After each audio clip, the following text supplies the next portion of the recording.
I spend my whole day finding the perfect graphic settings for you so you have the maximum FPS in Modern Warfare 2. The process for this is quite simple. You go into your graphic settings and then put everything on the highest possible setting. Every single option you can imagine, ultra high on. In the main menu, you're selecting the benchmark and press start. We're doing this to get an average value for how well would our hardware perform under absolute maximum load. Then we can fine tune the settings slowly to what we actually need. Obviously, we're going to try to get maximum FPS first, but then we're going to tweak some settings to make it also look good, because you want the game to look exceptionally great and not only just run well.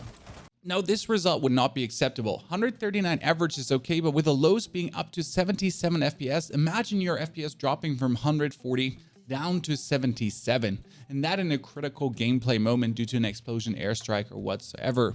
We can't have that. We need to tweak. Now, the obvious decision is, first and foremost, bring everything lower. So we're making SMA down, we're bringing the anti-aliasing down to low. The texture resolution can be normal, and that's very interesting here. You see the big jump. This is 5,700 VRAM usage, and this goes down to 4,200. So if you don't have much VRAM, the jump to normal is very big. If you go to low and very low, it's not that much. I mean, top's low, but very low makes no sense. That's only 300 MB more. Obviously, if it absolutely trashed your graphic card, yes, low, but normally the jump to normal would already be more than enough. And we're going on with low, nearby level detail on low, distant level detail can actually stay high.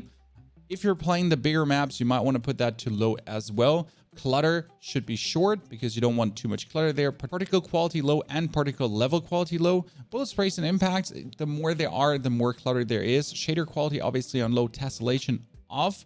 Terrain memory to minimum.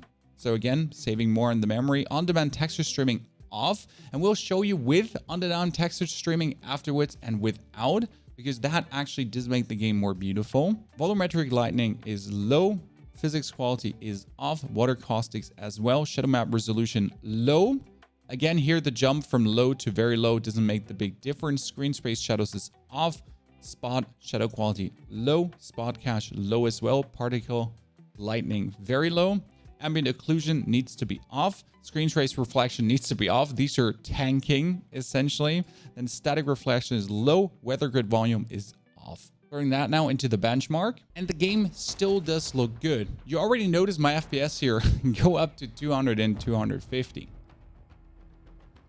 Now, I do have to say though, in comparison to the full ultra quality, it does look more bland, especially when it comes down to like the quality of the shadows, the lightning reflection, the kind of little bit of depth, especially when anti-aliasing is activated, that gives it like this extra crisp and this extra pop. And that's where I'm not 100% happy with the settings, because yes, maximum FPS nice, 200 plus nice, but my goal is kind of like to just have like a stable 200, maybe 180, 160, and not drop below the 144 FPS. But I want my game to also look good. I just don't want it to just perform well. This is what we're talking about, 227 FPS. You do notice here my CPU could technically go higher. My GPU is kind of the bottleneck. We could overclock the GPU very easy in the AMD software. I don't see a need for that. This is absolutely perfect FPS for playing this game. Now, minor twerks to make the game more beautiful without tanking much FPS. And that's first and foremost anti-aliasing. You can put that up to high, and you can also go up to filmic if you want to. That does do, in my eyes, make the game way more beautiful. Texture resolution normal. Again, if you have a graphic card that has a lot of VRAM, you can pump that up to high. With my 6900 XT, you do notice I have more than enough VRAM. So for me, this one can go up to high. Then, especially with the tessellation to near, things just pop a little bit more and look better. I turn on-demand texture streaming and put the streaming quality here to normal. And that also does make everything just seem more beautiful. I do hate it when the water looks like nothing. So that goes up to low at least. And the water caustics, it would be great to have this, but it's just really tanking quality.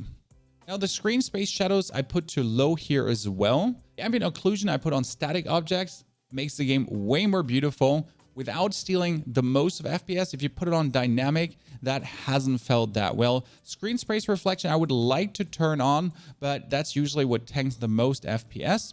I really want a little bit of weather effects because you constantly have the sky going on, so that goes on low as well. Last but not least, I would higher the nearby level of detail to high to just have the extra crisp quality. Now throwing that into the benchmark, you already notice the shadows, the crispness, the lines, the sharpening, everything seems like a little bit more unspun. And we're still getting the good FPS here. That's the most important. But especially the shadow game and the reflection of the light off of things just makes it just that extra bit better, especially inside of buildings. It doesn't look that blonde anymore. The water could look better if you tune up the quality tremendously. But for me, again, it was about having, even when explosions go on, not a big quality dip, but I just really wanted to get that extra crisp quality out. Isn't that the perfect FPS? 186 average, the lows at 143 with the 5% lows at 167 FPS.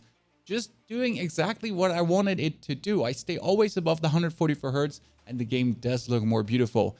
For these settings, screenshots in the description below, so you can just click on them, save the link, and you have the settings always up just in case something gets reset.